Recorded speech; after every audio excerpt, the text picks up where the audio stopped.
Welcome to বিদঙ্ক.com। আমি রাজকুন্ডু, তোমাদের ম্যাথমেটিক্সের teacher. চলো দেখে নেওয়া যাক আজকের প্রশ্নটি কি আছে। আজকের প্রশ্নটিতে বলা আছে 400 টাকা 2 বছরের সমূল চক্রবৃদ্ধি 441 টাকা হলে বার্ষিক শতকরা চক্রবৃদ্ধি সুদের হার কত হবে তা লিখি। চলো শুরু করছি। প্রদত্ত আসল সমান পি মানে প্রিন্সিপাল সমান 400 টাকা, এটা দেওয়া আছে। চক্রবৃদ্ধি সুদের হার সেটাও দেওয়া আছে, আর রেট অফ ইন্টারেস্ট দেওয়া আছে কি না, এটা দেওয়া নেই, এটাই বের করতে হবে। এটা আমরা ধরে নিলাম, ধরি সময় সময় সমান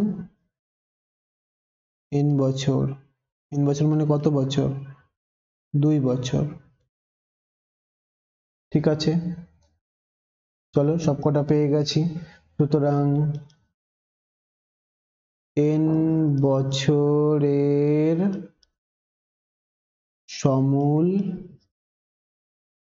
চক্রবৃদ্ধি কত হয় সেটা p bracket open 1 plus r by 100 whole to the power n টাকা, এত টাকা হয়।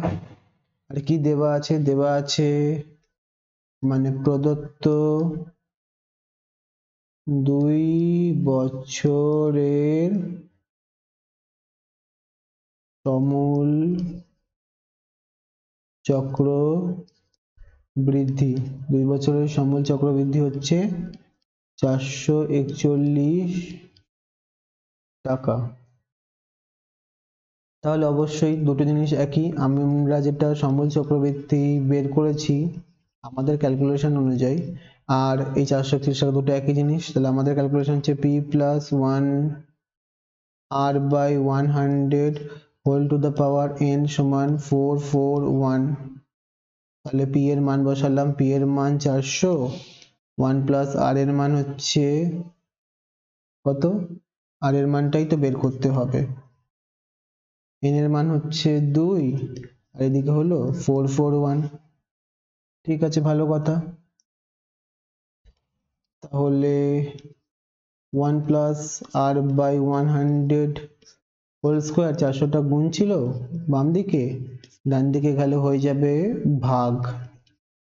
তাহলে 1 plus r by 100 whole square, এটা কি হবে? 441। 441 মানে হচ্ছে 21 হোল স্কোয়ার, আর 400 মানে হচ্ছে 20 হোল স্কোয়ার। দুটোর whole square 21 by 20 whole square 441 by 400, মানে দুদিকে হোল স্কোয়ার চলে এসছে। তাহলে আমরা দুই দিকেই তুলনা করে পাচ্ছি, উভয় পক্ষকে তুলনা করে পাই, উভয় পক্ষকে তুলনা করে কি পাচ্ছি, অথবা দুই দিকেই আমরা বর্গমূল করে দিই, তাহলে আরো ভালো দেখানো হয়ে গেল জিনিসটা। 21 বাই 20 তার হোল স্কোয়ার, বর্গমূল করলে ভিতরে স্কোয়ার আছে মানে দুটো আছে, বাইরে একটা করে আসবে। তাহলে 1 plus r by 100 equal 21 by 20। বাইরে একটা করে চলে আসলো, ভিতরে স্কোয়ার আছে বলে স্কোয়ার রুট থেকে একটা করে আসবে বর্গমূল। r বাই 100, 1টা বাদিকে ছিল সেটা ডান দিকে আনছি, প্লাস ছিল মাইনাস হয়ে গেল। তাহলে r বাই 100 মানে হলো 21 মাইনাস 20 বাই 20। ঠিক আছে, তাহলে r বাই 100 সমান হলো 1 বাই 20। তাহলে r সমান কি হলো? r সমান হলো 100 বাই 20। তাহলে r এর মান কি দাঁড়ালো? r এর মান দাঁড়ালো 5। আমরা জানি r এর মান হচ্ছে শতকরায়, তাহলে 5% করে দিলাম। এখানে 5% বার্ষিকও বলতে পারি, এখানে দরকার নেই, পরে আমরা বলে দেবো যে r এর মান হচ্ছে 5% বার্ষিক। তাহলে উত্তর লিখছি ফাইনালি, উত্তরে বলছি বার্ষিক চক্রবৃদ্ধি সুদের হার সমান 5%। বার্ষিক কথাটা আগে লিখেছি তাই পরে আর লিখলাম না। Thank you for watching vedanko.com। অঙ্কের আরো প্রবলেম এবং সলিউশনের জন্য আমাদের ওয়েবসাইট অবশ্যই ব্রাউজ করো। Thank you.